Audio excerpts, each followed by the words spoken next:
ദൈവ തിരുനാമം മഹത്വപ്പെടട്ടെ. വലിയ നോമ്പിലേക്ക് നാം പ്രവേശിക്കുകയാണ്. ഇത് ആത്മീയ ജീവിതത്തിൻ്റെ വിളവെടുപ്പ് കാലമാണ്. അധികം ഫലങ്ങൾ പുറപ്പെടുവിക്കണമെന്ന് തോട്ടക്കാരൻ പ്രതീക്ഷിക്കുന്ന കാലം.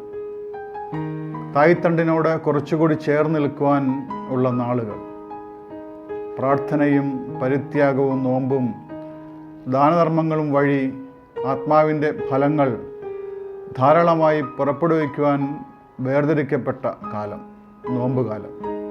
നോമ്പ് ശരീരപീഡയുടെ മാത്രം ഒരു അനുഭവമല്ല. അത് നമ്മെ തന്നെ പുതുതാക്കുന്ന, നമ്മെ വിശുദ്ധിയിലേക്ക് നയിക്കുന്ന, നമ്മെ നിർമ്മലരാക്കുന്ന ഒരു പ്രക്രിയയാണ്. മനുഷ്യകേന്ദ്രീകൃതമായ ജീവിതത്തിൽ നിന്ന് ദൈവകേന്ദ്രീകൃതമായ ജീവിതത്തിലേക്ക് മാറലാണ് നോമ്പിൻ്റെ ഏറ്റവും വലിയ അനുഗ്രഹം. ഈ നോമ്പുകാലം തിരിച്ചു നടക്കുവാനും തിരിഞ്ഞു നോക്കുവാനുമുള്ള സമയവും ക്ഷണവുമാണ്. യോവേൽ പ്രവാചകൻ്റെ പുസ്തകം 2-ാം അധ്യായം 12-ാം വാക്യത്തിൽ ഇങ്ങനെ പറയുന്നു: ഇപ്പോഴെങ്കിലും ഉപവാസത്തോടും വിലാപത്തോടും നെടുവീർപ്പോടും കൂടി നിങ്ങൾ പൂർണ്ണ ഹൃദയത്തോടെ എൻ്റെ അടുക്കിലേക്ക് തിരിച്ച് നടക്കുവിൻ.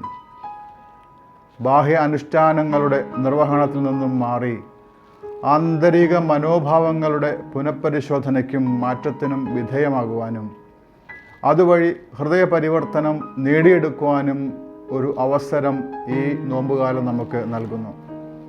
ഇനിയുള്ള 50 ദിവസങ്ങൾ മെഡിക്കൽ മിഷൻ കുടുംബം സംപ്രേക്ഷണം ചെയ്യുന്ന വിചാരധാരകൾ നമ്മുടെ അന്തരാത്മാവിനെ ശക്തിപ്പെടുത്തി ഒരു നവചൈതന്യത്തിൽ നിറയുവാൻ സാധിക്കട്ടെ.